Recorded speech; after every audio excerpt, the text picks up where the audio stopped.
Hello everyone, welcome back to the Harshi DSC classes. ఈరోజు మనము ఈ వీడియోలో ప్రీవియస్గా అడిగినటువంటి కొన్ని క్వశ్చన్స్ క్లియర్గా ఎక్స్ప్లెనేషన్ అయితే చూద్దాము. సో సైన్స్కి సంబంధించినటువంటి కొన్ని ప్రీవియస్గా టెట్లో అడిగినటువంటి క్వశ్చన్స్. వీడియో వచ్చేసి స్టార్టింగ్ నుంచి ఎండ్ వరకు చూడండి. టాపిక్స్ అలాగే ప్రాక్టీస్ బిట్స్ కూడా కవర్ అయినట్టు ఉంటుంది. ఫస్ట్ క్వశ్చన్ చూద్దాము. కుట్టు యంత్రపు సూది యొక్క చలనము ఏంటి అనేసి అడిగారండి. సో ఇది మనకు చలనము రకాలు మనకు లెసన్లో ఉంది కదా, ఆ లెసన్కి సంబంధించినటువంటి క్వశ్చన్ అండి. ఆప్షన్స్ చూసుకుంటే రేఖీయ చలనం మాత్రమే అనేసి ఇచ్చారు. రేఖీయ చలనం అంటే ఏంటంటే సరళ రేఖా మార్గంలో ఉన్న వస్తువుల యొక్క చలనమును మనము రేఖీయ చలనంగా చెప్తామండి. ఫర్ ఎగ్జాంపుల్ వచ్చేసి రైలు పట్టాలపైన తిన్నగా వెళ్తున్నటువంటి ట్రైన్ కానివ్వండి, అలాగే సరళరేఖ మార్గంలో పరిగెడుతున్నటువంటి వ్యక్తి కానివ్వండి. సో ఇలా మనకు స్ట్రైట్గా ముందుకు మాత్రమే వెళ్తూ ఉంటే దాన్ని ఏమంటాము, రేఖీయ చలనం అనేసి చెప్తాము. నెక్స్ట్ ఆవర్తన చలనము అనేసి ఇచ్చారు. సో కుట్టు యంత్రపు సూది యొక్క చలనం ఎలా ఉంటుందండి, ఆవర్తన చలనం మాత్రమే ఉంటుంది. సూది అని అడిగారు, కుట్టు యంత్రపు సూది యొక్క చలనము ఆవర్తన చలనం అండి. ఆవర్తన చలనం అంటే ఏంటంటే ఒక వస్తువు యొక్క మధ్యస్థానము నుండి ఇరువైపులా మనకు పదే పదే చెల్లిస్తూ ఉంటాయి. ఇక్కడ మనకు మధ్యస్థానం ఉందనుకోండి, ముందుకు వెనుకకు కరెక్ట్గా అదే టయానికి వెళ్తూ చెల్లిస్తూ ఉంటే దాన్ని మనము ఆవర్తన చలనము అంటాము. సో కరెక్ట్ ఆన్సర్ వచ్చేసి ఆవర్తన చలనం అవుతుందండి. నెక్స్ట్ భ్రమణ చలనం అంటే ఏంటంటే మనకు దానిపై అది తిరుగుతూ ఉంటుందన్నమాట. ముందుకు వెళ్తూ తిరుగుతూ ఉంటే మనకు దాన్ని ఏమంటాము, వృత్తాకార భ్రమణ చలనంలో ఉంది అనేసి చెప్తాము. సో ఇక్కడ మనకు ఆవర్తన భ్రమణ చలనాలు అనేసి ఇచ్చారండి. ఇక్కడ మనకు ఆ సూది అనేది భ్రమణం అయితే చెయ్యదు కదా, సో ఆవర్తనం ఒక్కటి మాత్రమే చేస్తుంది కాబట్టి ఆప్షన్ 2 కరెక్ట్ అవుతుంది. నెక్స్ట్ క్వశ్చను, శాస్త్రీయ భాషలో వీటిని సాధారణంగా ప్రవాహులు అని అంటారు అనేసి వచ్చారండి. సో మన ఛానల్లో వచ్చేసి టెట్కి సంబంధించి కానీ డిఎస్సికి సంబంధించి కానీ అన్ని ప్రాక్టీస్ బిట్స్ ప్రతిరోజు కూడా అప్లోడ్ అవుతూ ఉంటాయి. ప్రాక్టీస్ అయితే చేయండి. సో ర్యాపిడ్ రివిజన్ కింద వీడియోస్ కూడా ఉన్నాయండి, ఒకసారి అయితే చెక్ చేయండి. తెలుగు కానీ సైన్స్, సోషల్, గ్రామర్ ప్రతి ఒక్కటి కూడా ర్యాపిడ్ రివిజన్ కింద ప్రాక్టీస్ బిట్స్ ఉన్నాయి, లెసన్స్ ఉన్నాయి, ఒకసారి అయితే చెక్ చేసుకోండి. అలాగే మీకు కనుక వీడియోలు నచ్చితే తప్పకుండా లైక్ చేయండి. అలాగే మరిన్ని వీడియోస్ కోసం సబ్స్క్రైబ్ కూడా చేసుకోండి. సో మనకు క్వశ్చన్ వచ్చేసి ప్రవాహులు అని వేటిని అంటారు అని ఇచ్చారండి. సో ఇక్కడ చూసుకుంటే ద్రవ పదార్థాలు, వాయు పదార్థాలు అనేసి ఇచ్చారు. సో కరెక్ట్ ఆన్సర్ వచ్చేసి ఆప్షన్ 1 ద్రవ పదార్థాలు, వాయు పదార్థాలండి. మనకు ద్రవ పదార్థం కానివ్వండి, వాయు పదార్థాలు కానివ్వండి, ఇవి ఒక చోటు నుంచి ఒక చోటికి ప్రవహిస్తాయి అన్నమాట. నీరు కూడా మనం ఒక చోటు నుంచి ఒక చోటికి ప్రవహిస్తుంది, వాయువు కూడా ఒక ప్లేస్ నుంచి ఇంకొక ప్లేస్కి ప్రవహిస్తుందండి. సో కాబట్టి వీటిని ప్రవాహులు అంటారు. కింద ఇచ్చినటువంటి ఆప్షన్స్లో మనకు ఘన పదార్థాలు అనేసి ఇచ్చారండి. సో ఘన పదార్థం వచ్చేసి మనకు దానికి ఒక స్థిరమైన ఆకారము అది ఇది ఉంటుంది. సో అది ప్రవహించదండి, చెల్లిస్తుంది. ఘన పదార్థం అనేది ఏంటంటే ఒక ప్లేస్ నుంచి ఇంకో ప్లేస్కు చెల్లిస్తుంది అనమాట, ప్రవహించదు. సో ఇక్కడ ఈ ఆప్షన్ కాదు. నెక్స్ట్ ఘన పదార్థాలు అనేసి ఇచ్చారు, ఇది కాదు. ద్రవ పదార్థాలు మాత్రమే అనేసి ఇచ్చారు, ఇది కాదండి. మనకు వాయు పదార్థాలు కూడా ఆప్షన్లో ఉంది కాబట్టి ద్రవ పదార్థాలు మరియు వాయు పదార్థాలు ఈ రెండు కూడా ఒక ప్లేస్ నుంచి ఇంకో ప్లేస్కి ప్రవహిస్తాయి కాబట్టి వీటిని ఏమంటాము, ప్రవాహులు అనేసి పిలుస్తారు. సో ఆప్షన్ 1 వచ్చేసి రైట్ ఆన్సర్ అండి. నెక్స్ట్ క్వశ్చన్, మంటను ఉత్పత్తి చేయుటకు అవసరం కాని కారకం ఏది అనేసి అడుగుతున్నారండి. ఏదైనా మనకు మంట మండించాలి అంటే దానికి సంబంధించినటువంటి దానికి ఆక్సిజన్ అవసరం అండి. మంట మండడానికి మనకు ఆక్సిజన్ అవసరము. మంట రావాలంటే దానికి ఏదో ఒక ఇంధనం అయితే కావాలి కదా, సో ఇంధనం అవసరము, అలాగే దానికి తగినటువంటి ఉష్ణోగ్రత కూడా అవసరమే. సో ఇక్కడ మనకు అవసరం లేనిది ఏంటండి, నైట్రోజన్ అండి. అవసరం లేనిది ఏంటిది, నైట్రోజన్. సో కరెక్ట్ ఆన్సర్ వచ్చేసి ఆప్షన్ 3 అండి. మనకు మంటను ఏదైనా ఉత్పత్తి చేయడానికి మనకి ఏమేం కావాలి, ఒక ఇంధనం అనేది కంపల్సరీ ఉండాలి, అలాగే దానికి తగినటువంటి ఉష్ణోగ్రత ఉండాలి, ఆక్సిజన్ కూడా ఉంటేనే మనకు మంటను ఉత్పత్తి చేయొచ్చండి. నెక్స్ట్ చూసుకున్నట్లయితే మనకు మ్యాచింగ్ ఇచ్చారండి. PET, nylon, rayon, polyester. So దేనికి యూజ్ చేస్తారు అనేసి ఇచ్చారు.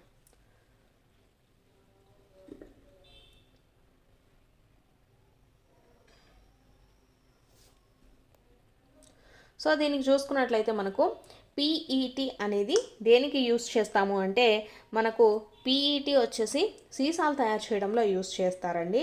నెక్స్ట్ నైలాన్ వచ్చేసి మనకు పారాచూట్ తయారీలో యూజ్ చేస్తారు. రేయాన్ వచ్చేసి కార్పెట్లను తయారు చేయడంలో యూజ్ చేయడం జరుగుతుంది. నెక్స్ట్ పాలిస్టర్ తోటి దుస్తువులను తయారు చేస్తారు. పీఈటీ అనేది మనకు దేంటండి దేనికి యూజ్ చేస్తాము, సీసాలు తయారు చేయడంలో ఎక్కువగా యూజ్ చేయడం జరుగుతుంది. నైలాన్ పారాచూట్లు తయారు చేయడంలో నైలాన్, నెక్స్ట్ కార్పెట్లను తయారు చేయడానికి వచ్చేసి రేయాన్ క్లాత్, నెక్స్ట్ దుస్తువులను తయారు చేయడానికి వచ్చేసి పాలిస్టర్ని యూజ్ చేస్తారు. So option 4 is the right answer అండి. నెక్స్ట్ క్వశ్చను, ఇది హరిత గృహవాయువు కాదు అనేసి ఇచ్చారండి. గ్రీన్ హౌస్ గ్యాస్ కానిది ఏది? సో మనకు నీటి ఆవిరి, అలాగే కార్బన్ డయాక్సైడ్, మీథేన్, ఇవి 3 కూడా మనకు హరిత గృహవాయువు కింద వస్తాయి. అంటే మనకు గ్రీన్ హౌస్ గ్యాసెస్ కింద రావడం జరుగుతుందండి. నీటి ఆవిరి, కార్బన్ డయాక్సైడ్, మీథేన్, ఇవన్నీ కూడా మనకు గ్రీన్ హౌస్ గ్యాసెస్, హరిత గృహవాయువు కింద వస్తాయి. రానిది ఏంటిదండి? Nitrogen, option 3.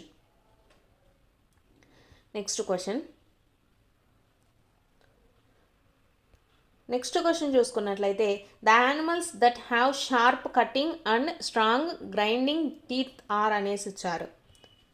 పదునైన కొరికే దంతాలు మరియు బలమైన నమిలే దంతాలు గల జంతువులు ఏవి అనేసి ఇచ్చారండి. సో ఇచ్చిన ఆప్షన్స్ చూసుకుంటే పులికి వచ్చేసి పదునైన చీల్చే దంతాలు ఉంటాయండి. నెక్స్ట్ జీబ్రాకి, కుక్కకి, గుర్రానికి చూసుకుంటే పదునైన కొరికే దంతాలు, బలమైన నమిలే దంతాలు ఉంటాయి. సో ఈ 3 కూడా కరెక్టే. కానిది ఏంటంటే ఇదొక్కటే అండి, పులికి మనకు పదునైన చీల్చే దంతాలు ఉంటాయి. ఇక్కడ మనకు అడిగిన క్వశ్చన్ ఏంటి? పదునైన కొరికే దంతాలు అలాగే బలమైన నమిలే దంతాలు దేంట్లో ఉంటాయండి? జీబ్రా, కుక్క, గుర్రం, ఈ 3 కూడా మనకు పదునైన కొరికే దంతాలు ఉంటాయి. పులిలో కూడా ఉంటాయండి పదునైన కొరికే దంతాలు, కాకపోతే పదునైన చీల్చే దంతాలు కూడా ఉంటాయి. కాబట్టి ఆప్షన్ ఏ కాదు, బిసిడి కరెక్టు. సో ఇక్కడ మనకు ఆప్షన్ 2 అండ్ 3, ఆప్షన్ 2 అండ్ 4 రెండు కూడా కరెక్ట్ అవుతుందండి. నెక్స్ట్ క్వశ్చన్ చూద్దాం. పచ్చికలకు మరియు కాఫీ పంటలకు నీరు అందించుటకు ఉపయోగించే నీటిపారుదల విధానం ఏది అనేసి ఇచ్చారండి. సో మనకు ఆప్షన్స్లో తుంపర పద్ధతి, బిందు సేద్య పద్ధతి, గొలుసు పంపు పద్ధతి, అలాగే యాతం పద్ధతి అనేసి ఇచ్చారు. పచ్చికలు అంటే మనకు గ్రీనరీస్ ఎక్కడైనా ఉంటాయి కదా, సో వాటికి మనము ఎలా అండి నీళ్ళు స్ప్రింక్లర్స్ ద్వారా మాత్రమే మనకు పెడతామండి నీళ్ళు. కాఫీ పంటలకు కూడా మనకు స్ప్రింక్లర్స్ అంటే తుంపర పద్ధతి ద్వారా మాత్రమే మనము వాటికి నీటి పారుదల చేయడం జరుగుతుంది. సో ఆప్షన్ 1 వచ్చేసి రైట్ ఆన్సర్. నెక్స్ట్ది పుపుస సిరకు సంబంధించి సరి అయిన వాక్యం ఏది అనేసి ఇచ్చారండి.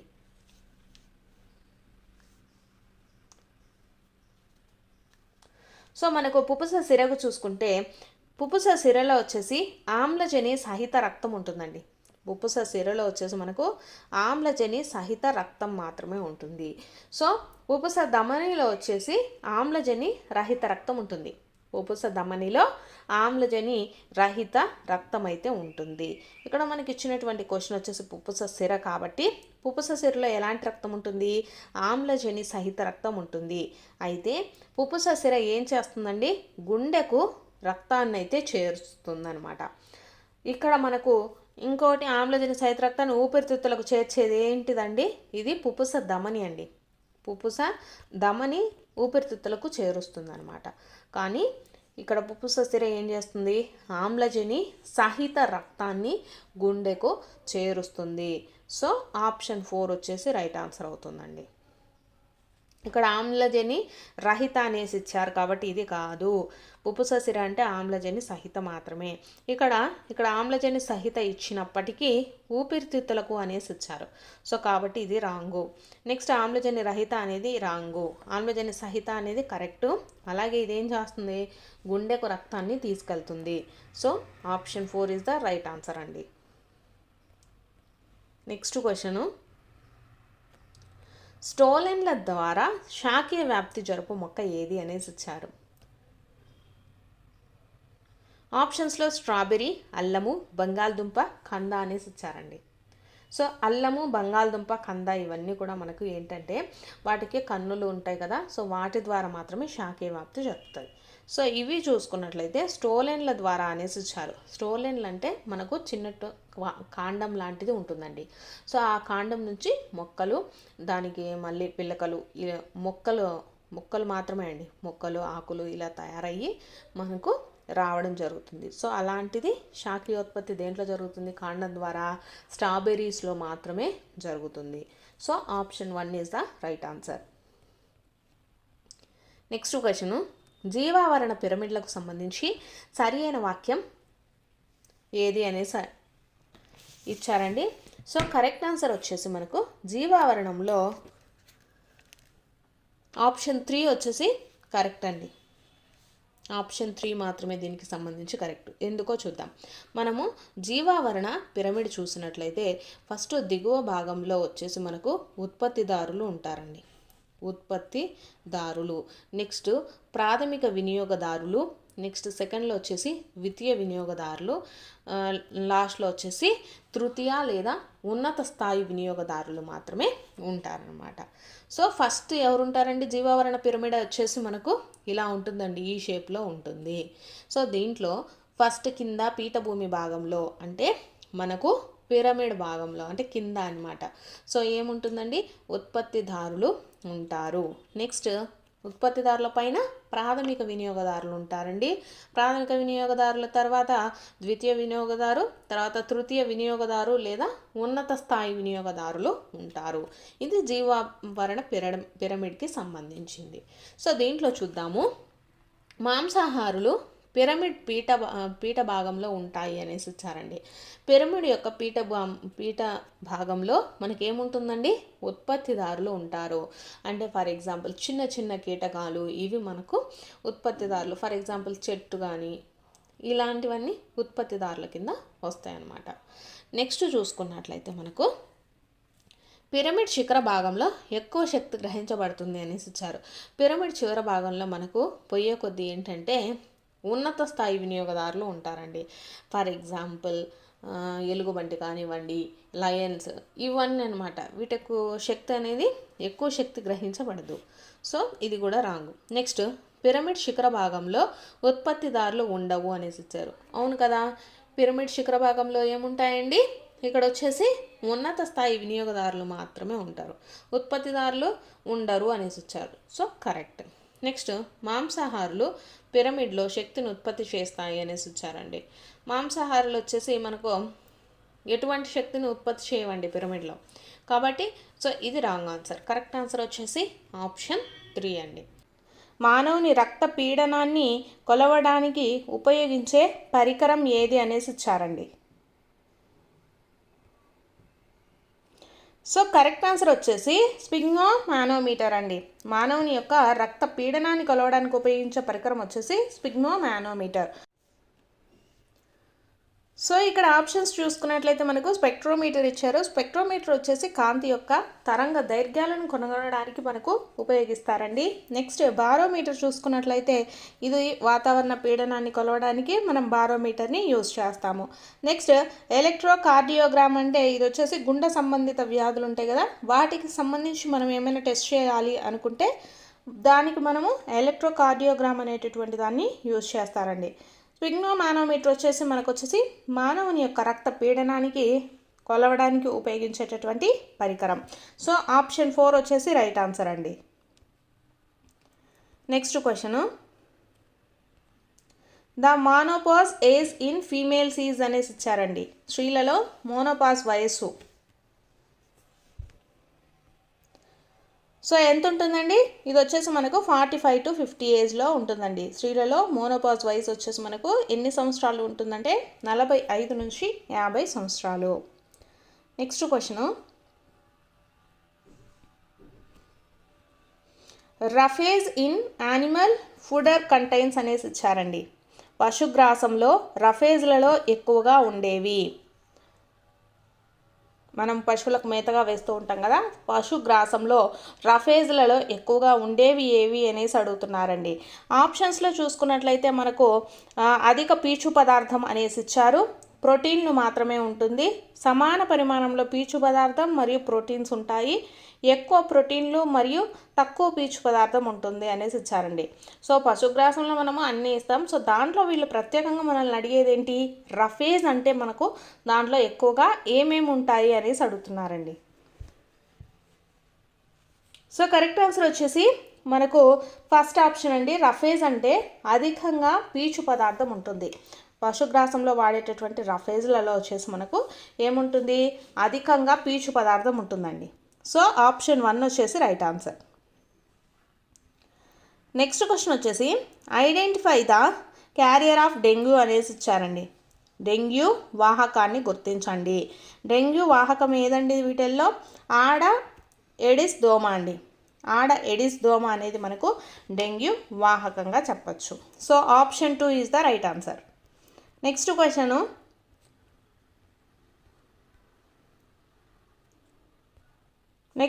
చూసుకున్నట్లయితే the bird that can build a nest with its opening at the lower end is అనేసి ఇచ్చారండి. గూడు కింది భాగంలో ప్రవేశ ద్వారము ఏర్పరచుకునే విధంగా గూడు కట్టుకునే పక్షి ఏది? సో మనకు ఆప్షన్స్లో వచ్చేసి woodpecker, sparrow, weaver bird, next crow అనేసి ఇచ్చారండి. వడ్రంగి పిట్ట, పిచ్చుక, గిజిగాడు, కాకి అనేసి ఇచ్చారు. సో ఏదంటే గిజిగాడు అండి. నేత పక్షి అనేసి కూడా పిలుస్తాం దాన్ని. గూడు కింది భాగంలో ప్రవేశ ద్వారం ఏర్పరచుకునే విధంగా గూడు కట్టుకునే పక్షి ఏది అంటే గిజిగాడు, నేత పక్షి. Next question,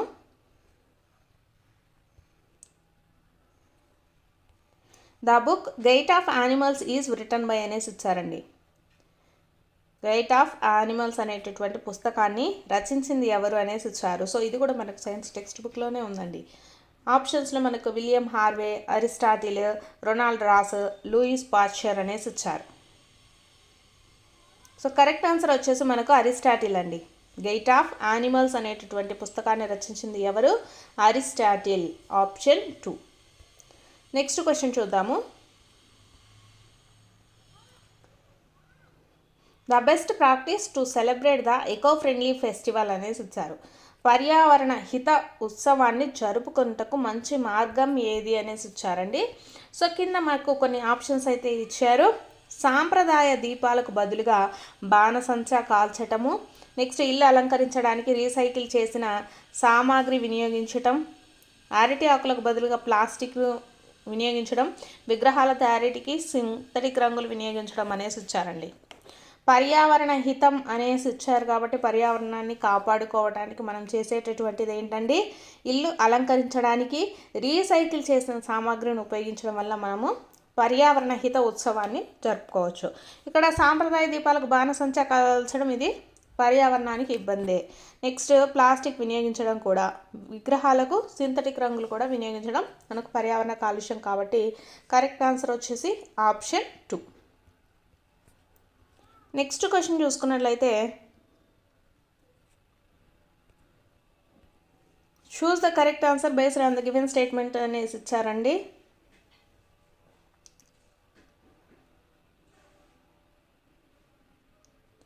సింబోయిడ్స్ grow on dead and decaying organic matter అనేసి ఇచ్చారండి. Next mushrooms are good examples of symbiosis అనేసి ఇచ్చారు. సో ఏవి కరెక్ట్ అనేసి ఇవ్వడం జరిగింది. తెలుగులో క్వశ్చన్ చూసుకున్నట్లయితే ఇవ్వబడిన ప్రకటనల ఆధారంగా సమాధానం. ఆప్షన్ ఏ వచ్చేసి సహజీవకాలు చనిపోయిన కుళ్ళిపోతున్న కర్బన పదార్థాలపై పెరుగుతాయి అనేసి ఇచ్చారండి.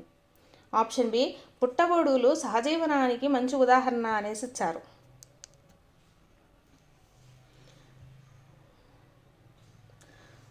సో ఇది వచ్చేసి మనకు 2 ఆప్షన్స్ కూడా తప్పేనండి. ఆప్షన్ 4 వచ్చేసి కరెక్ట్ ఆన్సర్ అవుతుంది. ఎందుకంటే మనకు సహజీవకాలు వచ్చేసి ఏం చేస్తాయంటే అలాగే చనిపోయిన వాటిపైన ఇవి వచ్చేసి పోషకాలను గ్రహిస్తాయండి. చనిపోయిన వాటిపైన పోషకాలను గ్రహిస్తాయన్నమాట. వాటి మీద అయితే అవి పెరగవు. సో కాబట్టి ఇది తప్పు. నెక్స్ట్ పుట్టగొడుగులు సహజీవనానికి మంచి ఉదాహరణ అనేసి ఇచ్చారు. ఇవి సహజీవనం అయితే చేయవండి పుట్టగొడుగులు. సహజీవనం అంటే ఏంటి, మనకు లైకెన్స్ ఇవన్నీ ఉన్నాయి కదా, సో అవి అనమాట. సహజీవనం అంటే ఏంటి, 2 వేరు జీవులు ఒకదానికొకటి లాభం పొందుతూ కలిసి జీవిస్తే మనము దాన్ని సహజీవనం అంటాం. పుట్టగొడుగులు వచ్చేసి అవి ఓన్గానే ఉంటాయండి. కాబట్టి వీటిని వచ్చేసి మనకు సహజీవకాలు అనేసి పిలుస్తారు. సహజీవనానికి కాదండి, పుట్టగొడుగులు సహజీవకాలు అనేసి చెప్తాము. సహజీవనం అయితే ఇవి వేటితో చేయవు. సో ఇది కూడా మనకు wrong. So option 4 is the right answer. Next question, the endocrine gland that is located in the neck region is అనేసి ఇచ్చారండి. మెడ భాగంలో ఉండేటటువంటి అంతఃస్రావి గ్రంథి ఏది? ఆప్షన్స్లో మనకు క్లోమము, ముష్కము, థైరాయిడ్, అధివృక్క గ్రంథి అనేసి ఇచ్చారు. సో మనందరికీ తెలిసిందే కదా, మెడ భాగంలో ఉండేటటువంటి అంతఃస్రావి గ్రంథి ఏదండి? థైరాయిడ్ గ్రంథి ఉంటుందండి. నెక్ దగ్గర మనకి ఏ గ్రంథి ఉంటుంది? థైరాయిడ్ గ్రంథి ఉంటుంది. నెక్స్ట్ క్వశ్చను,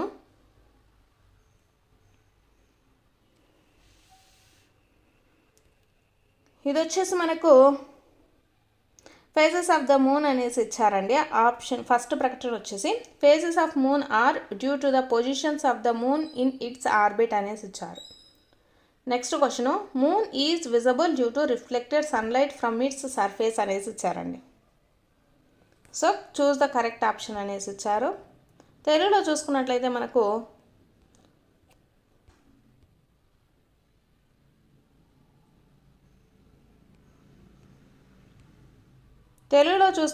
క్వశ్చన్ చూసుకుంటే ఫస్ట్ది వచ్చేసి చంద్రుని కక్షలో దాని స్థానాల వలన చంద్రకళలు ఏర్పడతాయి అనేసి ఇచ్చారు.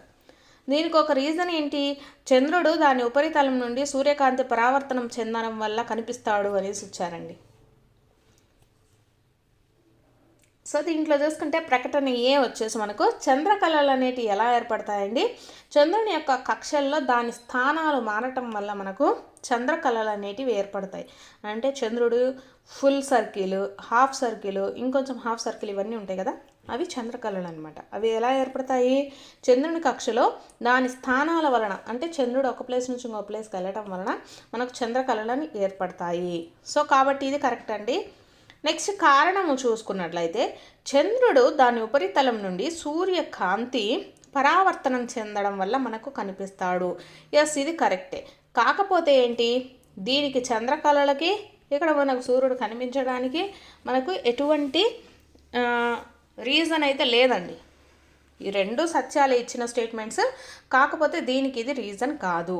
సో కరెక్ట్ ఆన్సర్ వచ్చేసి ఆప్షన్ 1 అండి. నెక్స్ట్ క్వశ్చన్,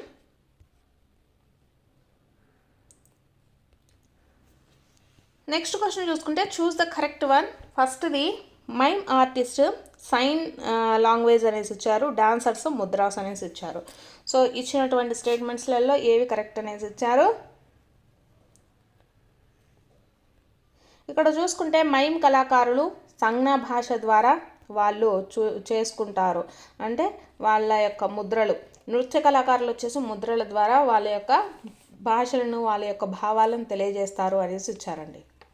సో కరెక్టా కాదా అండి? మైమ్ కళాకారులు సంజ్ఞా భాష ద్వారానే వాళ్ళు వాళ్ళ యొక్క హావభావాలను వ్యక్తం చేయడం జరుగుతుంది. నృత్య కళాకారులు కూడా ముద్రల ద్వారానే వాళ్ళు వాళ్ళ యొక్క హావభావాలను తెలియజేస్తారు. కాబట్టి ఈ 2 కూడా కరెక్టే అండి. PQ 2 సరి అయినవే. నెక్స్ట్ క్వశ్చను, ధ్వని యొక్క పిచ్ దీనిపైన ఆధారపడును అనేసి ఇచ్చారు. The pitch of the sound depends on it's wave length, frequency, time period, loudness అనేసి ఇచ్చారండి. తెలుగులో చూసుకున్నట్లయితే తరంగ దైర్ఘ్యము, పౌనఃపున్యము, కాలపరిమితి, తీవ్రత. ధ్వని యొక్క పిచ్ అనేది మనకు దేనిపైన ఆధారపడుతుందండి? పౌనఃపున్యం పైన ఆధారపడుతుంది. ధ్వని యొక్క పిచ్ అనేది అంటే మనకు దాని యొక్క సౌండ్ అనేది దేని మీద మనకు ఆధారపడి ఉంటుంది? పౌనఃపున్యం మీద ఆధారపడి ఉంటుందండి. Option 2 is the right answer. Next question,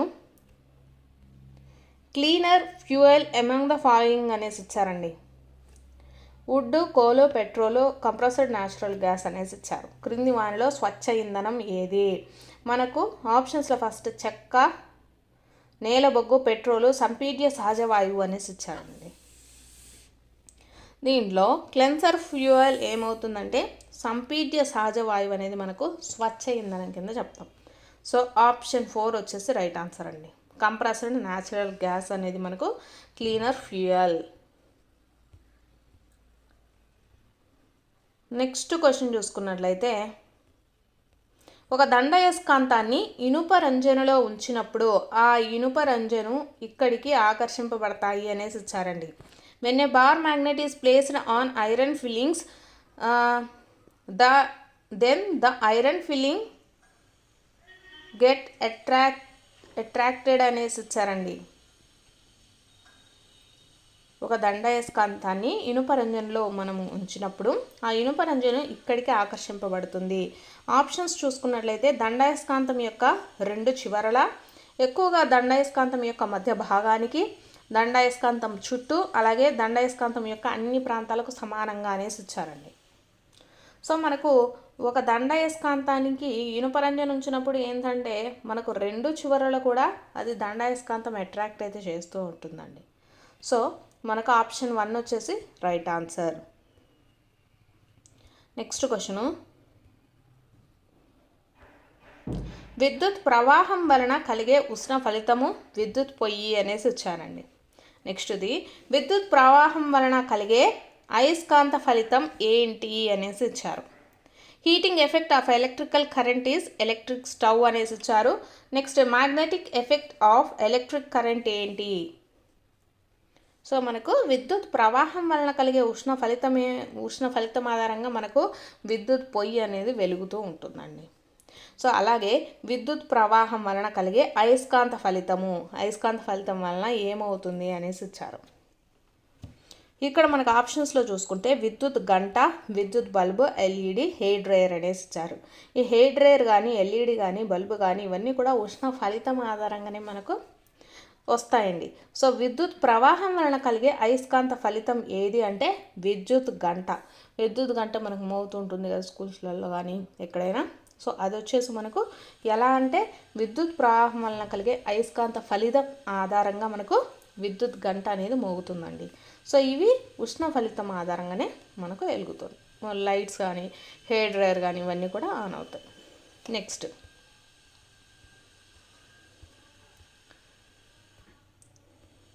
when carbon dioxide is passed through the lime water, it turns milky white due to the formation of its compound అనేసి ఇచ్చారు. కార్బన్ డయాక్సైడ్ వాయువు సున్నపు నీటి గుండా ప్రయాణించినప్పుడు అది పాల వలె మనకు తెల్లగా మారడానికి కారణం ఈ సమ్మేళనం ఏర్పడటం అనేసి ఇచ్చారండి. సో దేంతో రియాక్షన్ చెందడం వల్ల మనకు ఈ కార్బన్ డయాక్సైడ్ వాయువు మనకు నీటిలోనే వాయువు సున్నం అనమాట, నీటి గుండా ప్రవహించినప్పుడు పాల వల్లే తెల్లగా ఎందుకు మారుతుందండి? ఆప్షన్స్లో మనకు calcium oxide, calcium hydroxide, calcium carbonate, calcium sulphate అనేసి ఇచ్చారండి. సో కరెక్ట్ ఆన్సర్ వచ్చేసి ఆప్షన్ 3 అండి. కాల్షియం కార్బోనేట్ సమ్మేళనం కారణంగా అది మనకు తెల్లగా పాల వలె మారుతుంది. ఆప్షన్ 3. Next question,